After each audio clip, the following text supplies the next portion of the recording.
Sadashivasamarambham Shankaracharya-madhyamam Asmadacharya-paryantam Vande Guru-paramparam Shruti-smriti-purananam Alayam Karunalayam Namami Bhagavat-pada Shankaram Loka-shankaram Shankaram Shankaracharyam Keshavam Badarayanam Sutrabhashya Kritau Vande Bhagavantau Punah Punah Shri Chinmaya Yatishasya Gurum Vande Tapovanam Tam Himavad Vibhutim Vai Jnana Vairagya Rupinam Samasta Jana Kalyane Niratam Karunamayam Namami Chinmayam Devam Satgurum Brahma Vidvaram Satgurum Brahma Vidvaram Om Shri Ganeshaya Namaha Om Shri Saraswatyai Namaha Om Shri Gurubhyo Namaha Om Bhadram Karnebhi Shrunuyama Devaha Bhadram Pashyemakshabhiryajatraha Sthirairangai Stuštuvagam Sastanubihi Vyashema Devahitanyadayuhu Swasti na Indro Vriddhashravaha Swasti na Pusha Vishvavedaha Swasti Nastarksho Arishtanemihi Swasti no Brihaspati'r Dadhatu Om Shanti Shanti Shanti. Hari Om, my humble pranams to you all.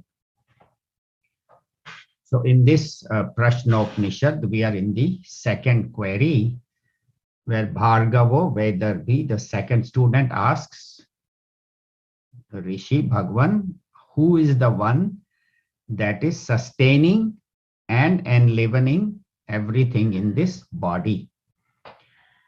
And instead of answering, the teacher tells the story about the 14 powers, the 5 sense organs, the 5 organs of action, and the 4 antakaranas, where each one was fighting as to who is the one that is supreme and sustaining the body.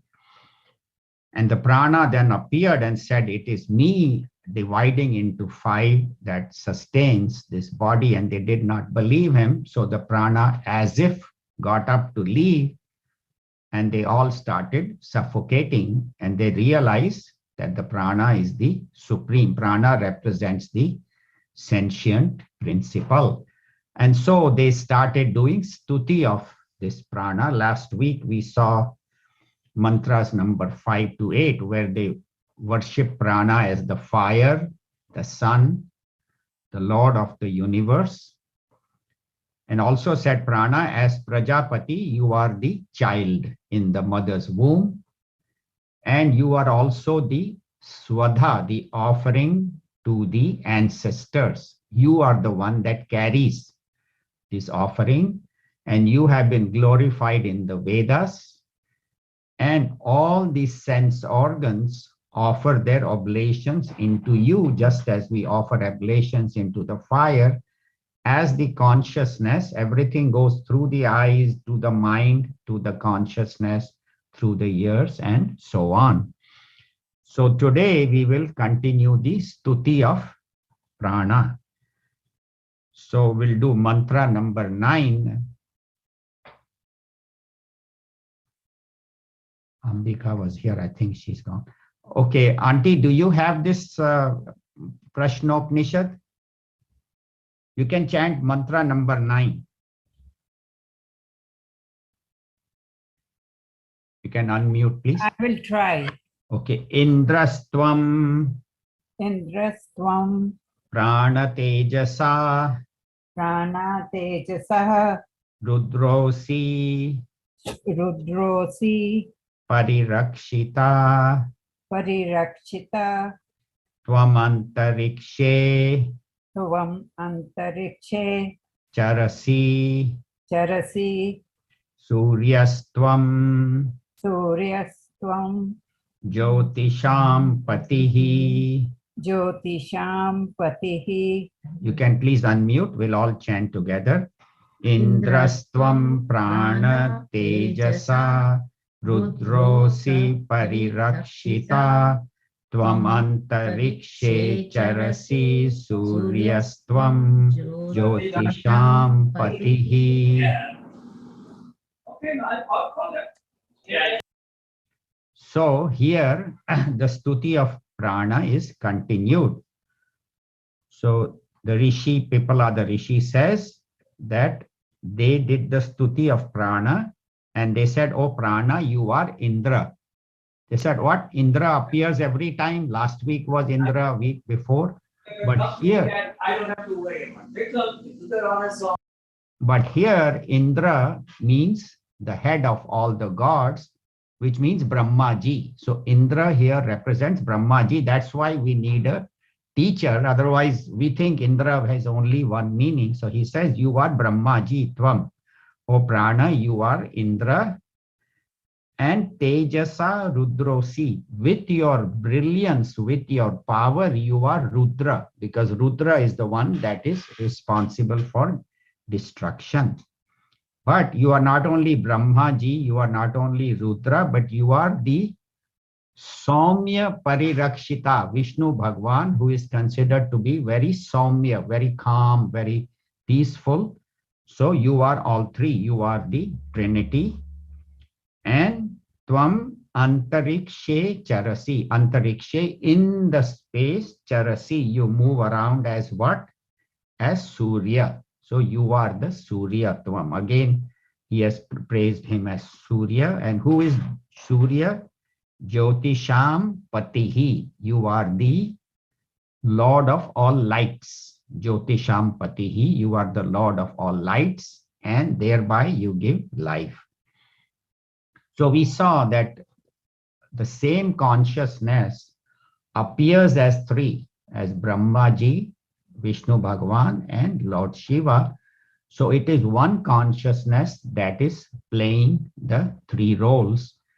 And Indra is Brahmaji is the one who creates, and then Lord Shiva destroys, and Vishnu Bhagavan maintains. So it does not mean, okay, Brahmaji has created, he has retired now, he can sit somewhere and just meditate. No.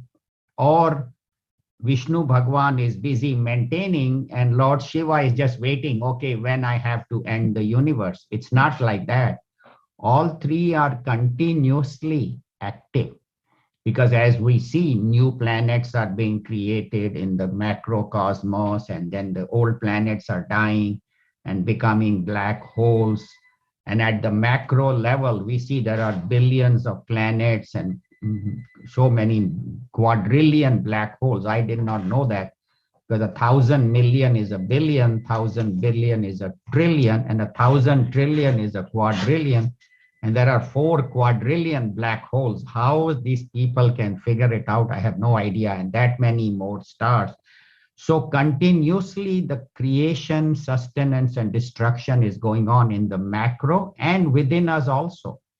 We find that new cells are being created and old cells are dying. Suppose old cells do not die and only new cells keep on creating. What is that? That is cancer. Right? If the cells go unchecked. So there is a total process of creation, sustenance, and dissolution happening at the macro and the microcosm. And prana, you are the sustaining principle who is in charge of this whole process. Prana, of course, represents the supreme consciousness. And that's why the word samsara, the world is called samsara, samsarati, which is always moving, always changing. And that's what they say. Change is the changeless law of nature. Puja Gurudev said that everything is constantly changing. If you think, oh, my husband was like that and now he has changed, well, that will happen. or my wife or my teenage son, everything is changed. But they say that Vishnu Bhagwan represents Saumya, represents the calmness, because that is required for anything to function in the world. Say if my mind is disturbed, I cannot be creative, I cannot study, I cannot think, I cannot achieve anything. So calmness is required in maintenance of the universe. That's why Bhagavan Sri Vishnu is calmly lying down there and running the whole universe.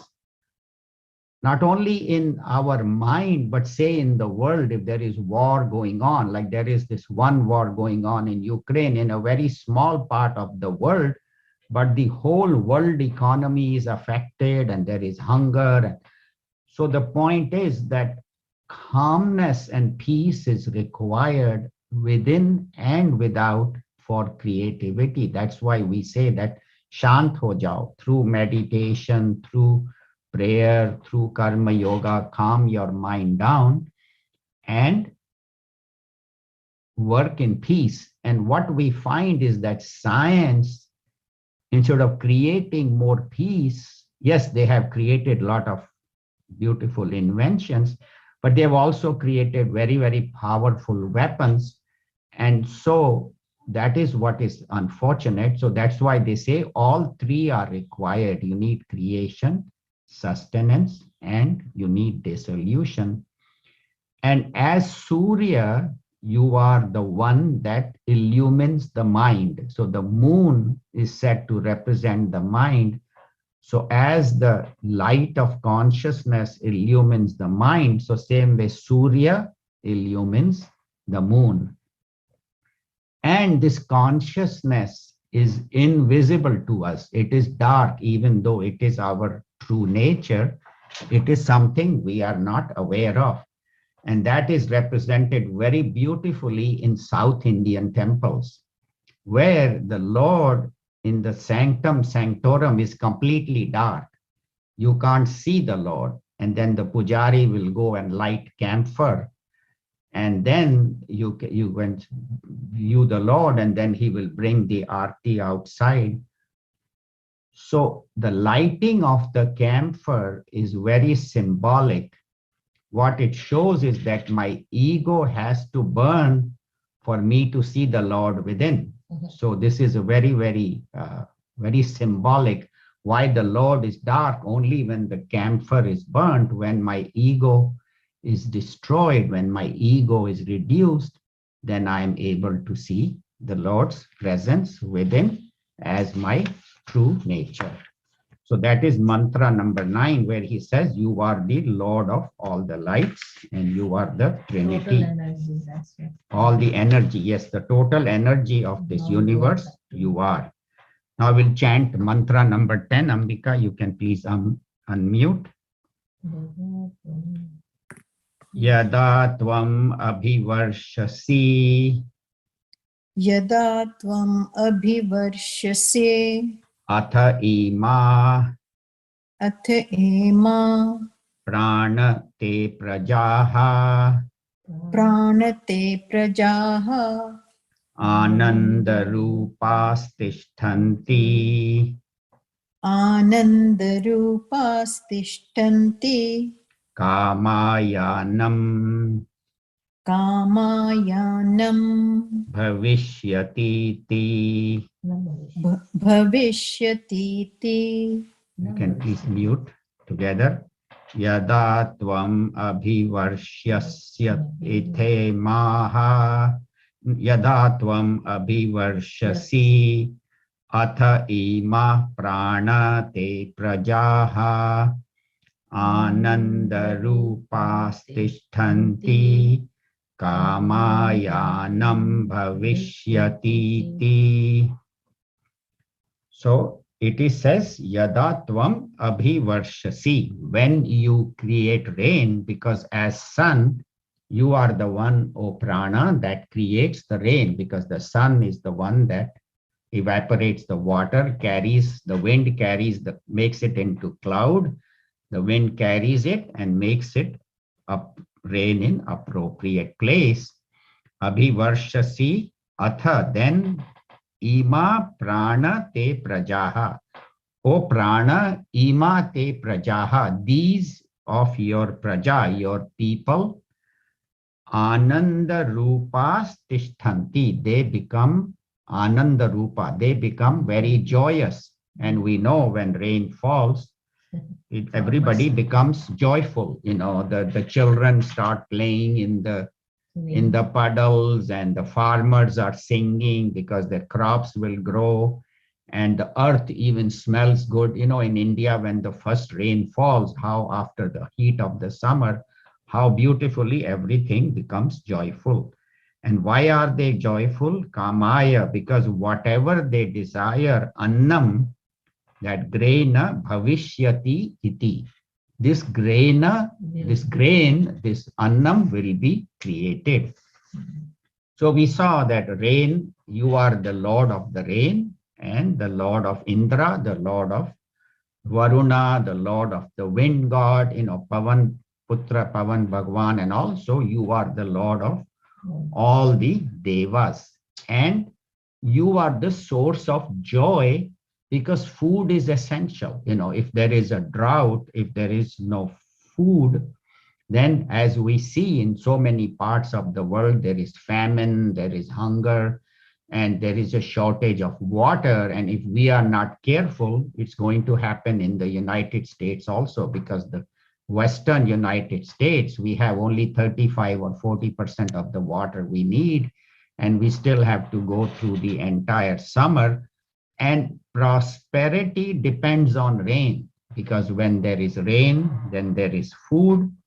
And when there is food, there is prosperity. The whole society does well. That's why he says, Tvama abhivarshasi, and this praja ananda rupas tishtanti, they become joyful because there will be plenty of rain and plenty of prosperity. And rain is important in the right quantity, at the right time, at the right place. See, if it rains at the wrong time, then it could damage the crops. Or if it doesn't rain at all, it can create drought. Or if it rains too much, ativrishti or anavrishti, too much rain, ativrishti or anavrishti, no rain. Ativrishti, we saw in Kedarnath how there was a strong rainfall, and the temple and the whole area was washed away. So that's why he says, "O Prana, you are the one that is the cause of all the prosperity." And we have to express our gratitude. But what do? We do ulta. Instead of expressing gratitude to God, we are making the problem worse by global warming, overusing resources, and not consuming, and so on. So that's why they say, "Oh Prana, we express our gratitude to you. It is because of you that there is rainfall and there is prosperity in the whole universe." Now maybe Hansa Ben, you can chant mantra number 11. Vratyastvam pranaikarshi ekarshi Prane ekarshi atta vatta vishwasya satpatihi vishwasya satpatihi vayam adyasya vayamadasya dataraha dataraha pitatvam pitatvam matarishvanaha. matarishvanaha.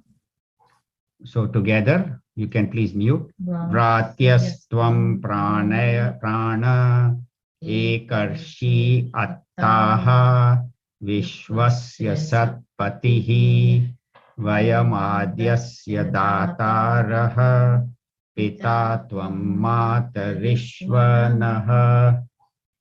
So here it is said that you are vrata. Vrata means you are unpurified. So they say you are unpurified, unrefined. What do we mean? So we'll talk about that. Vrataha tvam, you are vrataha. You are unrefined, unpurified. Gurudev calls it unbaptized. Pranaha, and you are ekarshi.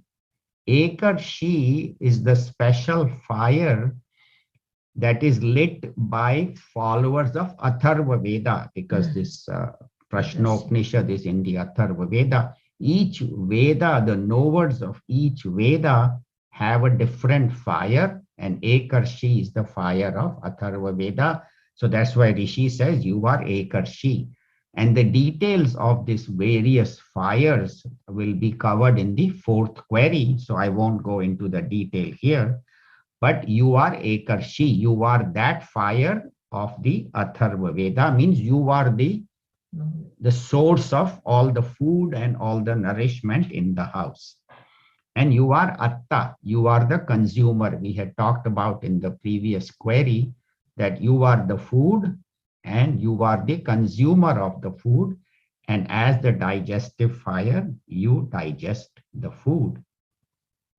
And then he says, Vishwasya Satpatihi, of this universe, you are the true Lord, you are the eternal Lord, you are the real Lord of the whole universe, you are that consciousness.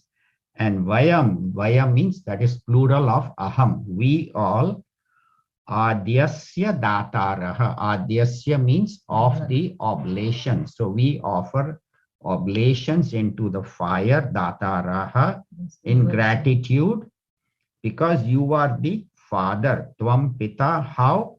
Matarishwa, as the wind, Naha, of us. Naha is the sixth case of Aham. So of all of ours, us, you are the father. So what do we mean by unrefined or unpurified?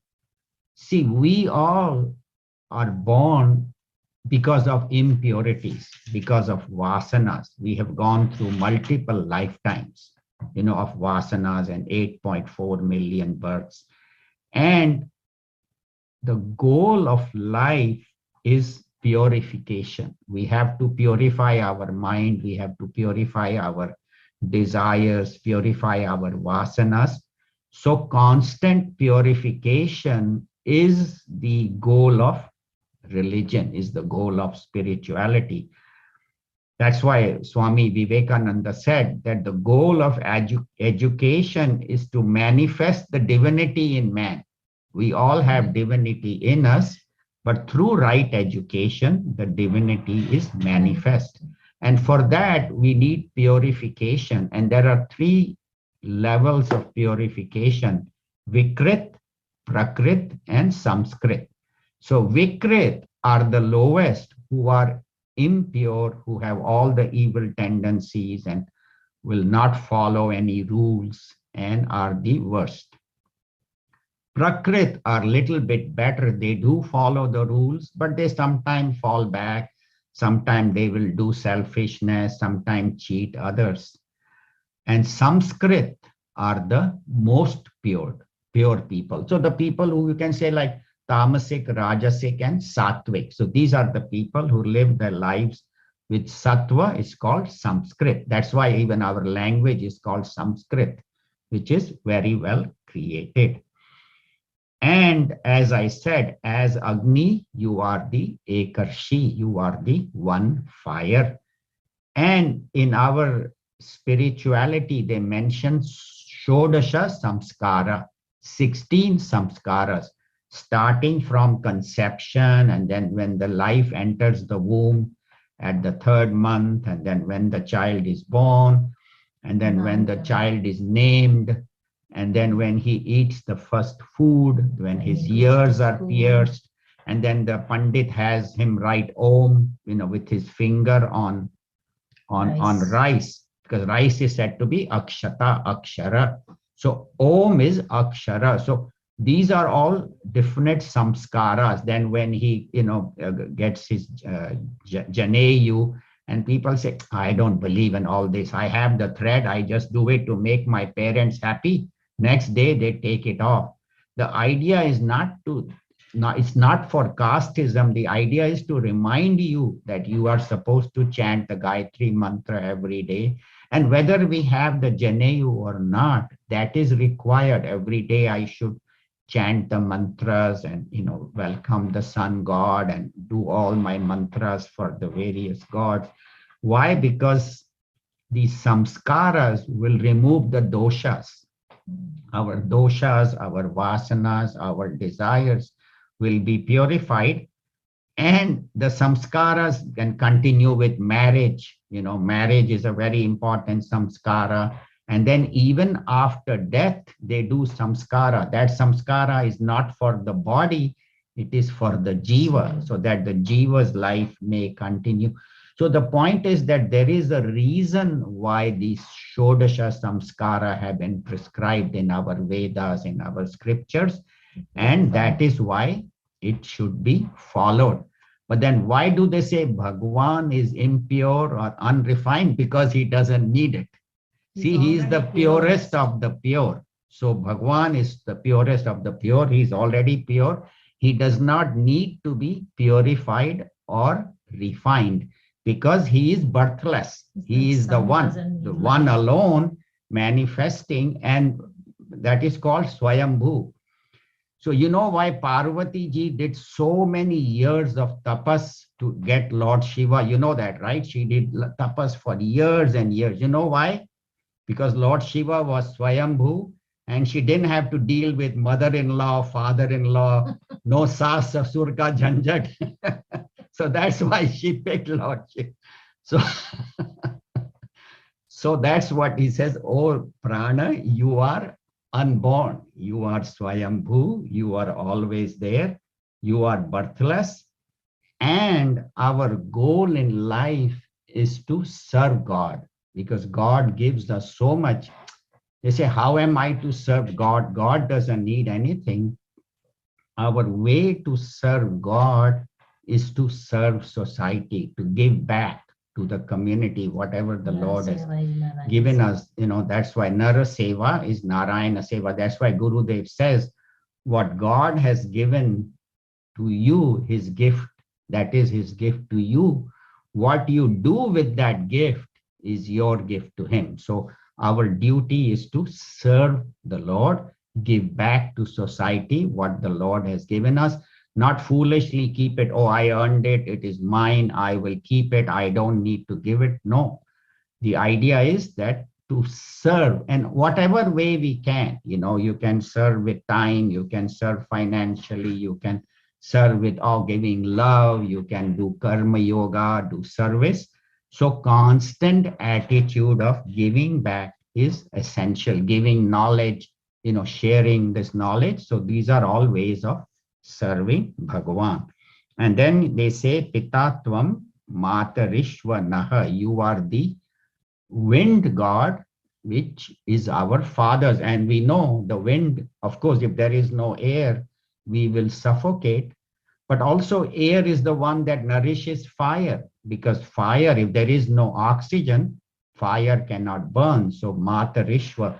Matarishva is a very beautiful name for air. It comes from Matari Shvayate, that which moves in space. Matari is in space. Shvayate means that which moves in space. So Matarishva, oh wind god, you are our father. Naha Pita, you are our father. So that is mantra number 11.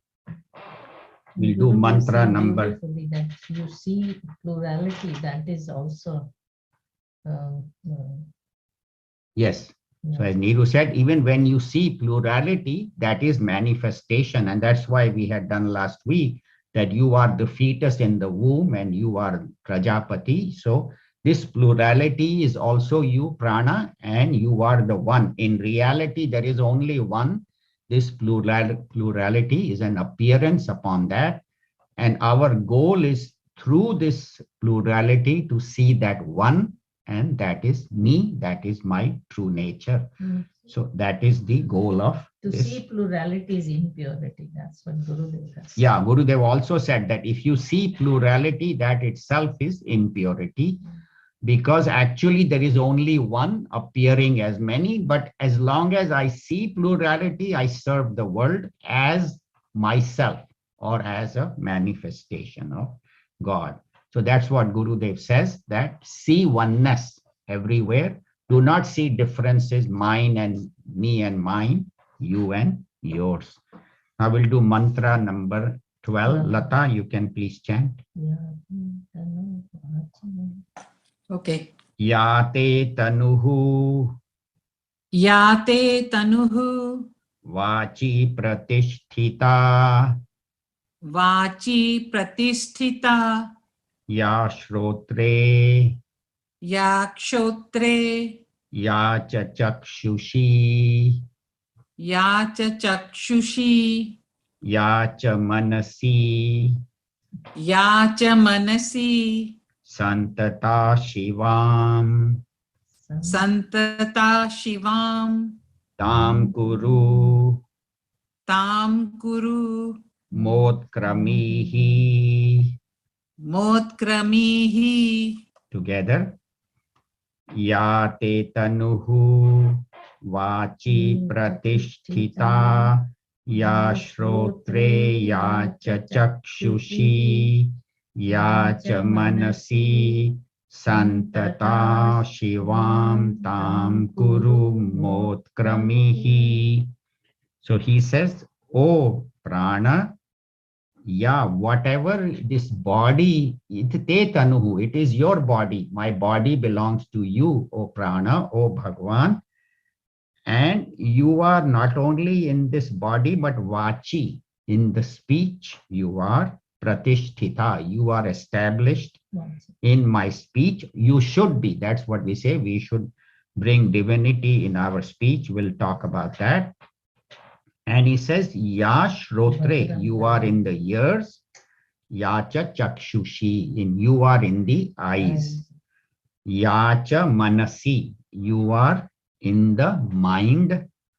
Santata Shivam, always be auspicious. Shivam Tam Kuru, please always create auspiciousness in our life. Ma Utkrami, do not leave us. So this is a prayer to Prana, to Bhagwan, that you are the one that is everywhere. When body, it means the whole gross body. You are the one that is illumining, and you are the continuously present in all the 4 billion cells. Then when he says Shrotra Chakshushi, he is representing the sense organs. So you are in the body, in the organs of action. You are in the sense organs. So 5 organs of action, 5 sense organs. And when he says manasi, means the antakarana. Mana, buddhi, chit, ahankar, all 14 are illumined by you as prana.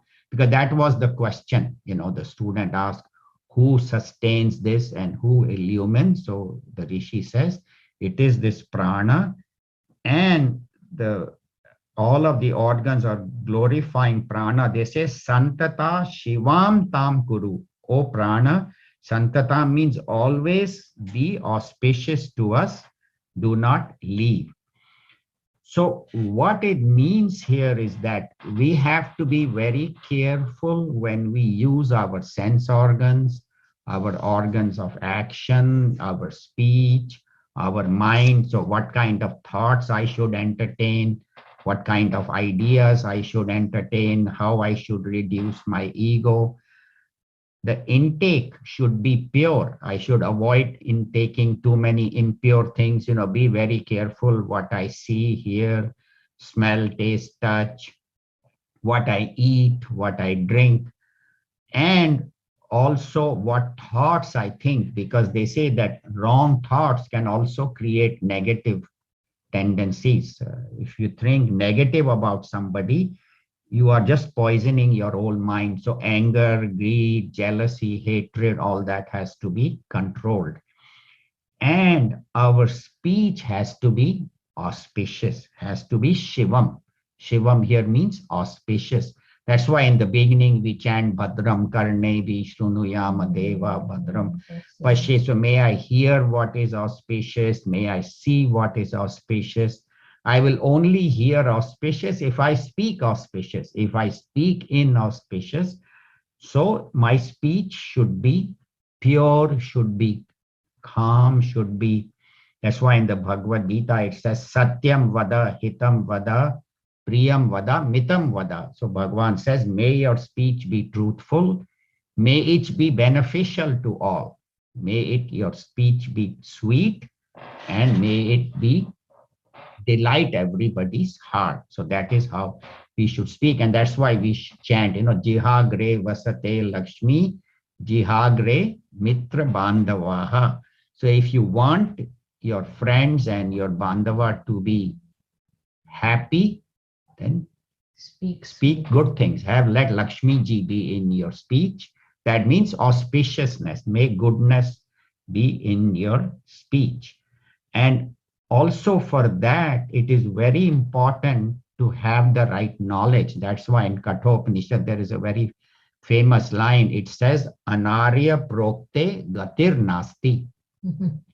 Without right knowledge from the Guru, Gati, you cannot progress to that ultimate goal. So the importance of Guru is mentioned in Kathopanishad and in all our scriptures, that only through Guru, through right knowledge, Gati, you can reach the highest goal. And that's why it says, have gratitude to the Guru and to God, because they are the ones who will show us oneness. That's why Gurudev says, seeing oneness is purity, that there is only one consciousness appearing as all. And what that will do is make our mind focused in the right direction. And that is the goal of life, to focus the mind. And this reminds me of story of Eknath Maharaj. Some of you, of course, have heard it, but it's worth repeating. When I was researching, we found some new details. So it is said there were some gamblers who were talking with each other, and they started fighting about money and all. So one guy asked another, why are you getting angry? He said, what? Everybody in the world gets angry.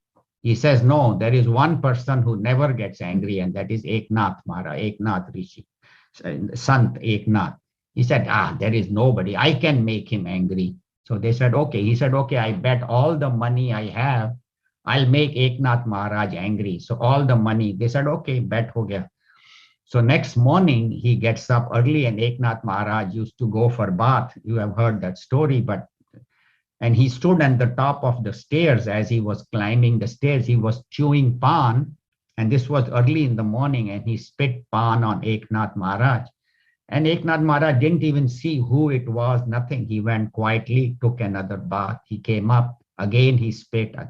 This went on from morning until noon. How many hours? Can you imagine the karma of that guy, that he's constantly, and Eknath Maharaj, not a single change in his appearance, nothing, no anger. And he went down and took a bath. And finally, by noon, his pan was finished. And then he says, aren't you angry? Because he wanted to win the bet. Eknath Maharaj says, look, Thank you. you spit on my body, you dirtied my body. I could wash it off. But if I had got angry, I would have dirtied my mind.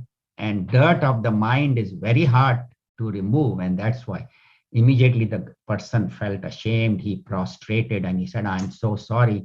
And Eknath Maharaj said, don't worry. It is because of you I got to take a bath in the holy Godavari river so many times. So you have nothing.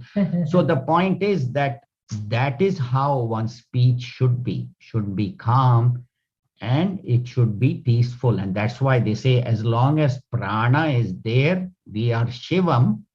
When prana goes away, we become Shavam. Shavam, yeah. We become body. Until now, we can carry ourselves, then our body has to be carried. We have to have 4 people carry us. So be grateful to Bhagwan for giving us this life and giving us all that we have. We have the last mantra of this query, number 13. I'll finish it and then we have time for questions. It is a fairly easy mantra. Saroj Ben, would you like to chant mantra number 13? You can unmute, please. Okay. Pranasyedam Pranasetam vashe sarvam vase sarvam tridive idive yat pratishtitam yat pratishtitam mateva putran mateva putran rakshasva raksasva shrishcha prajnam hishta prajnan cha videhi cha videhi na iti.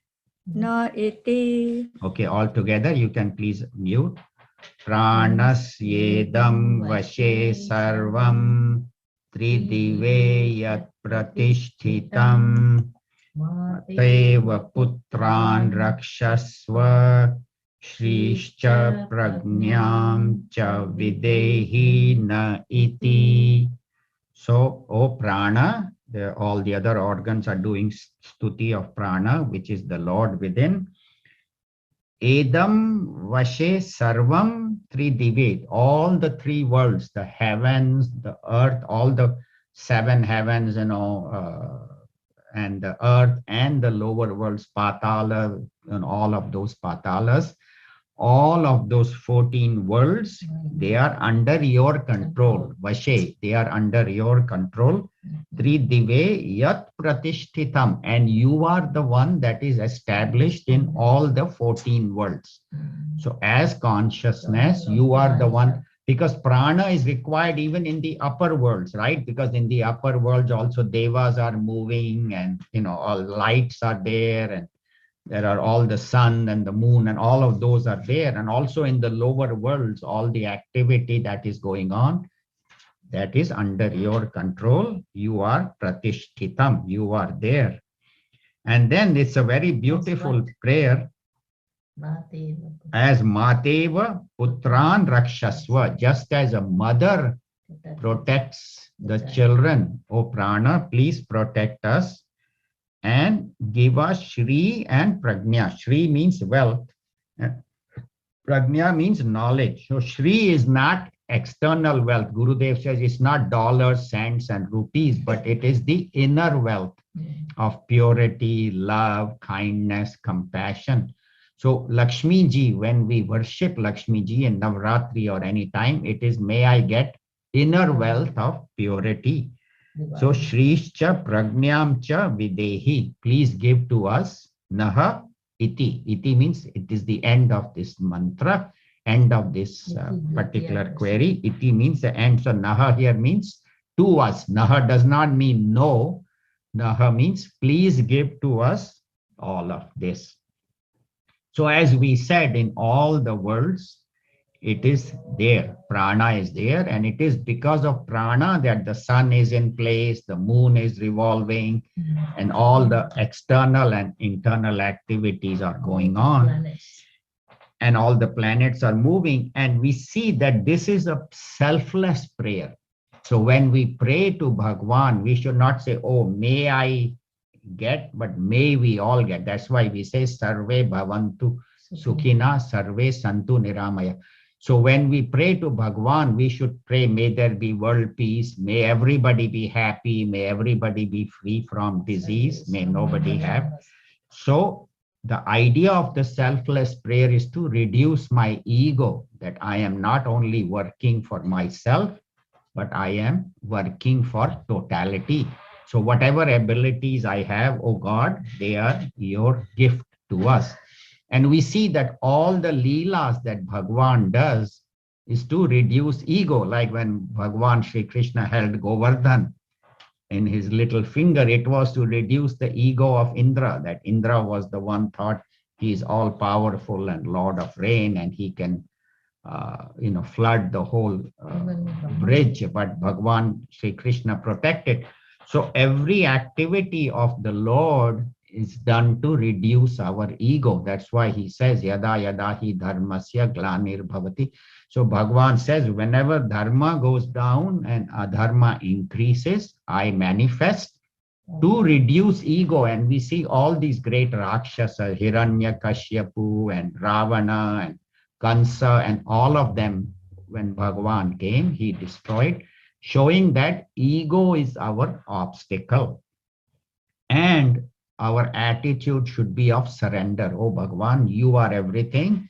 I surrender to you and I work as your humble servant. Then he says very beautifully, take care of us like a mother takes care of the child. Why mother? Because mother's love is unconditional. Mother's love is not that what can I get out of the child, or what will the, even when the child kicks the mother, she still loves him, she still forgives him.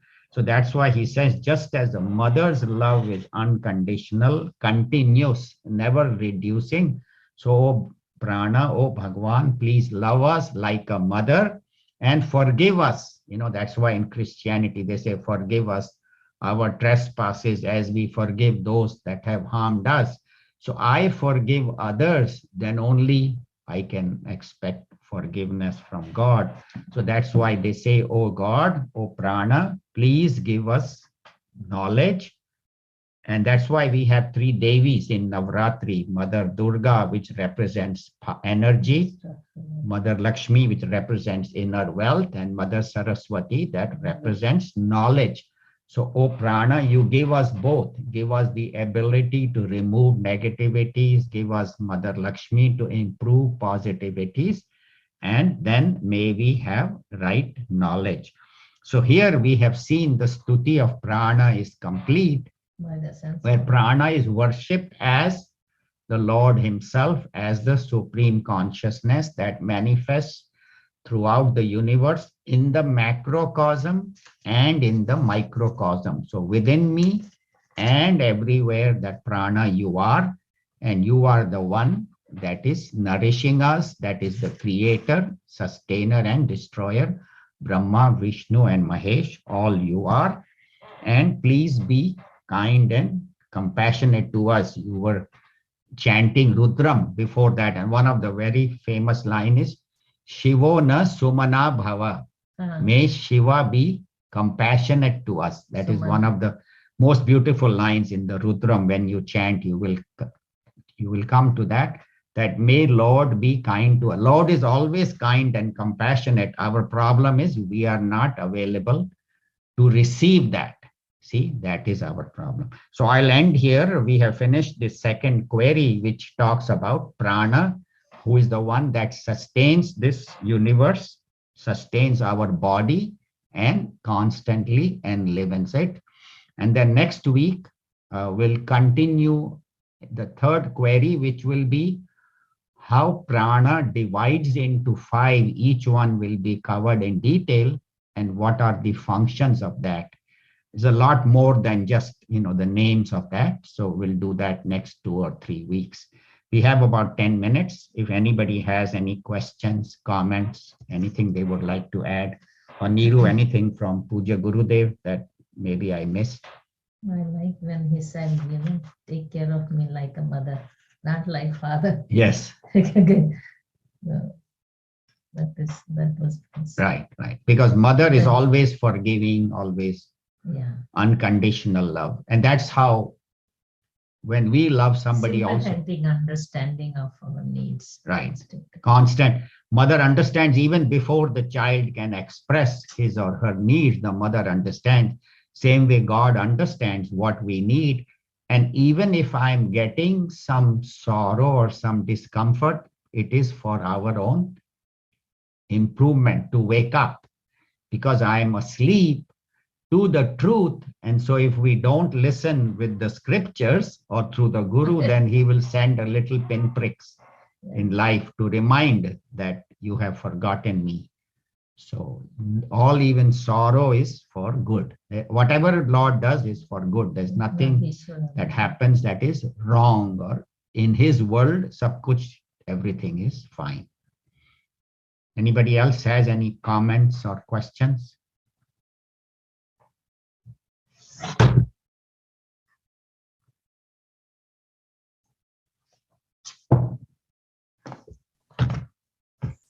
It's probably kind of political, but You know, speaking of mother's love, Yes. you know, millions of babies are not born every year because they're killed by their mothers. I know, but that's a controversial topic. We won't get into. That is, and that's all I'm going to say. Yeah, but then also mothers say that suppose somebody has been raped or incest or, why should you force them to carry? So that, there are two sides to every issue. Why are you forcing a mother to carry? But yeah, it depends on. So that's a political question. I think we won't go into that too much.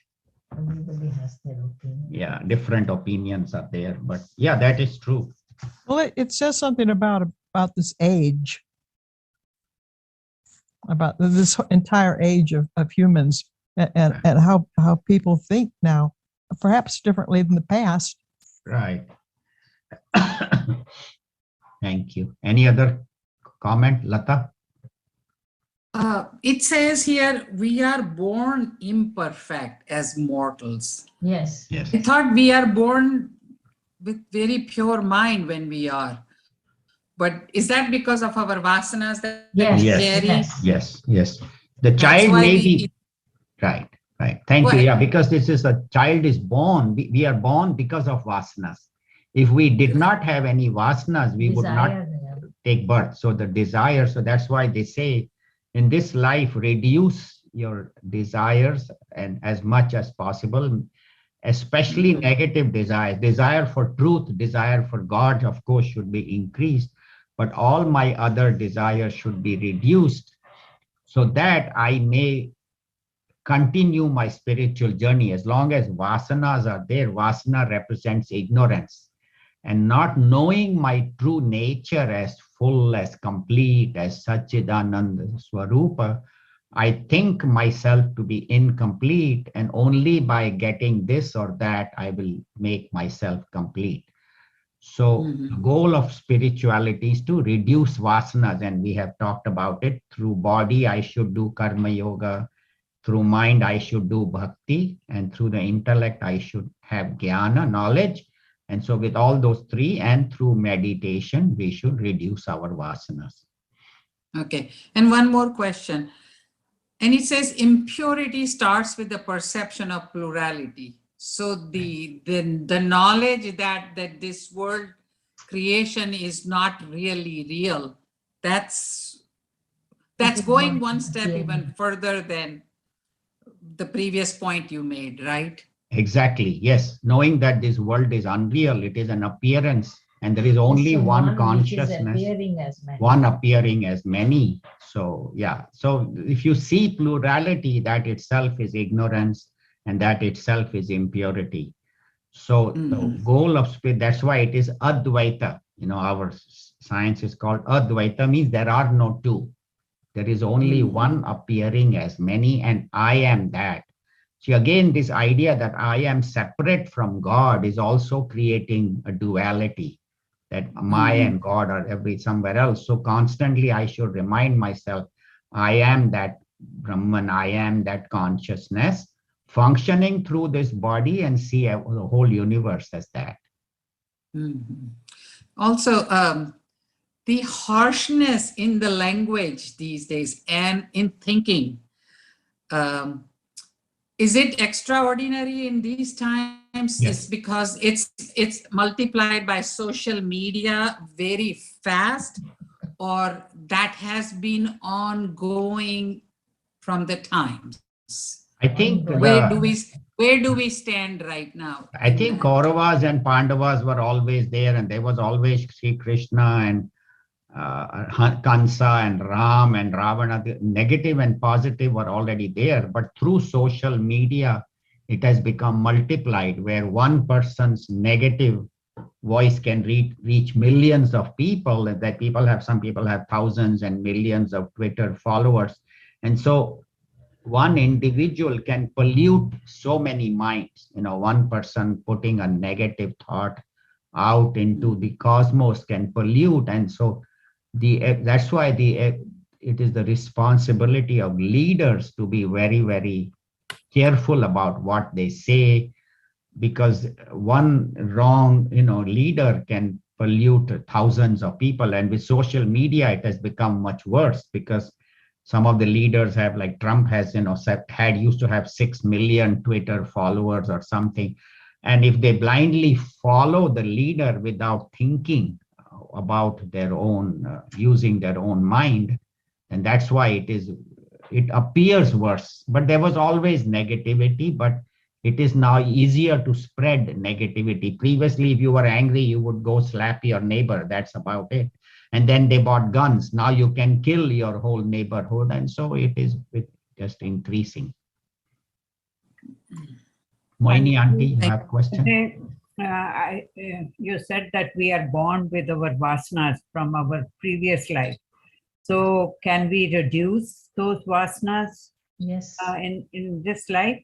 Yes, definitely, auntie. So as we said, you do karma yoga through the body you serve, through the mind you remember God, and through intellect you get the right knowledge. And what is the right knowledge?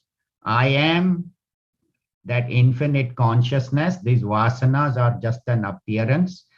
And meditation is one of the very good ways to reduce vasana. So doing all four, karma yoga, bhakti, jnana, and dhyana.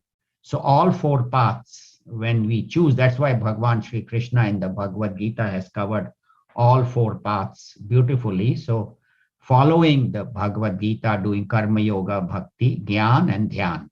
So four. Yeah, meditation is also to abide in that. Yes, meditation is to abide in that. Main is not, but yeah, vasanas, they do get reduced. Right, right. So when you abide in that truth, that I am that consciousness, then automatically your vasanas get reduced. Mind becomes calmer and all. You have another question, auntie? No, it is difficult to meditate because all these thoughts keep coming. That is Just a shift big your difference. attention to that consciousness. Shift your attention to, or just take a mala and chant the name of the Lord. Just do japa, and through japa, your mind will become quiet. And as Neeru said, once your mind becomes quiet, then shift your attention to who I really am. But mala is the very good way. Just keep doing the mantra, Om Namah Shivaya, Shri Krishna Sharnam Mama. Just chant the name of the Lord. That is the best. People think, Guruji always says, what is the best way? Just remember God's name. People say, "Arey, how can it be so simple? You have to study Upanishad." He says, "Koi jarurat nahi hai. Just take the Lord's name. That's all." It's very, very powerful. But our intellect needs to be satisfied. That's why. Right. And intellect needs to be satisfied, and we should study Upanishads, Bhagavad Gita. We are not saying that. But just chanting the name of the Lord is very good way to quieten the mind. Any other questions, comments?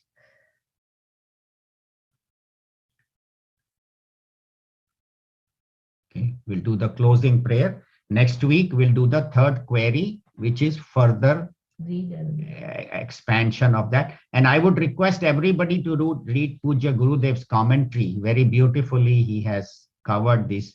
And that way you can read the word by word meaning of the mantra. And word by word meaning has been given, no? In the new book, maybe. In the new book, it is there. Not the old book. Maybe not in the old book, but in the new book, I have the word by word meaning. So No, it is good. I don't have that. My book, I just bought it, but it's not there. Oh, so then just read the commentary of Puja Yeah, I Guru. do that. Right, good. Before the class, I do so. Oh, good. Thank you. So we'll do the closing prayer. Om Purnamada Purnamidam Purnat Purnamudachyate Purnasya Purnamadaya Purnameva Vashishyate. Om Shanti Shanti Shanti. Hari Om Shri Guru Pyo Namaha. Hari Om. Hari Om. Thank you very much. Thank you all.